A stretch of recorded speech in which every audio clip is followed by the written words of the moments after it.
శుభ సందర్భంగా ఈరోజు మేము భారీ ఎత్తున కార్యక్రమం చేయడం జరిగింది.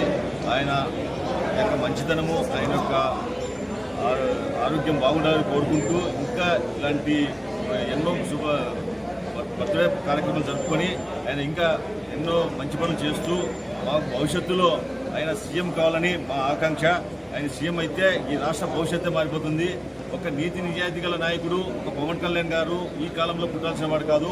ఎప్పుడో స్వాతంత్రం తర్వాత, స్వాతంత్రం కంటే ముందు పుట్టాల్సిన వాడు ఇప్పుడు పుట్టినాడు. ఈ కాలంలో ఇంత మంచి మనసు, మంచి మనసు ఉన్నటువంటి పవన్ కళ్యాణ్ గారు ఆయన సొంత ఆస్తులు ఖర్చు పెడుతూ ఆయన ఏమాత్రం సంపాదించుకోకుండా ఖర్చు పెడుతున్నటువంటి ఇలాంటి నాయకుడు మన రాష్ట్రానికి ఒక్కసారి సీఎం అయితే భవిష్యత్తులో ఏదో జగన్ చెప్తుండే నేను 30 ఏళ్ళు సీఎం అని, అట్లా కాదు. మా పవన్ కళ్యాణ్ గారు ఒక్కసారి సీఎం అయితే జగన్ యొక్క మాట మా పవన్ కళ్యాణ్ గారు నిలబెడతారు. 30 ఏళ్ళు కంటిన్యూగా సీఎం అయినా అవుతాడు. ఎందుకంటే అంత మంచి ప్రభుత్వాన్ని అందిస్తాడు.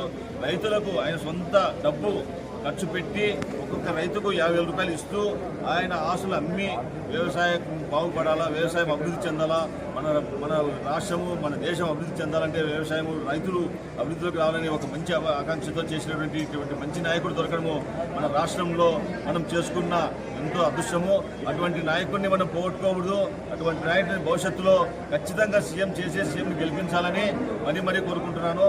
అదేవిధంగా ఉమ్మడి ప్రభుత్వమైనటువంటి బీజేపీ, జనసేనకు కూడా ఎంతో సపోర్టుగా ఉంటూ ఎన్నో ఒడిదుడుకులను తట్టుకొని బీజేపీకి సెంట్రల్లో మంచిగా ఉంటూ, అదేవిధంగా స్టేట్లో కూడా మన యొక్క టీడీపీ ప్రభుత్వానికి కూడా సపోర్ట్ చేస్తూ, టీడీపీ ప్రభుత్వము బీజేపీకి ఎంతో నిలబడడానికి ఇతని సహకారం ఎంతో ఉంది. కాబట్టి ఇలాంటి నాయకుడు మనకు పుట్టడు, భవిష్యత్తులో పుట్టడు. ఇంట్లో కూడా పుట్టినటువంటి నాయకుడిని మనం కాపాడుకొని ఒక్కసారి సీఎం చేసుకుందాం.